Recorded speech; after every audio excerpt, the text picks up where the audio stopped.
আল্লাহর এক বান্দা ছিল নামাজে সেজদায়। তখন আল্লাহ রাব্বুল আলামিন তাকে ডাক দিয়ে বলে, বান্দা তুই যতই নামাজ পড়, যতই সেজদা কর, তোর জায়গা জাহান্নাম। এই কথা শুনে বান্দাটি বলল, আলহামদুলিল্লাহ। আল্লাহ তখন বলে, এই বান্দা, জাহান্নামের কথা শুনে কেউ আলহামদুলিল্লাহ কয়? বান্দা তখন বলে, আল্লাহ, জাহান্নামের মালিকও তুমি, জান্নাতের মালিকও তুমি। তুমি আল্লাহ খুশি হয়ে যদি আমাকে জাহান্নামও দাও, তাও আমার আপত্তি করার কোনো অধিকার নেই। আল্লাহ তখন বলেন, বান্দা, জাহান্নামে গেলে তুই পুড়ে যাবি, তোর খুব কষ্ট হবে। বান্দা তখন বলতেছে, আল্লাহ, কষ্ট শুধু আমার হবে না, তোমারও হবে।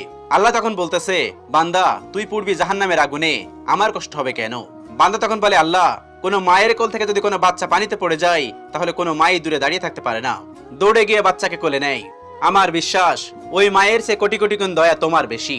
আমাকে জাহান্নাম দিলে তুমিও আল্লাহ শান্তি পাবে না। আল্লাহ তখন বলে, বান্দা, এই দলিল তুই কই পাইলি? বান্দা তখন বলে, আল্লাহ, আমাদের জাতির পিতা ইব্রাহিম আলাইহিস সালাম তোমার প্রেম মুখে নিয়ে যখন নমরুদের আগুনে পড়ে গেল, তার আগেই তুমি বলে দিলে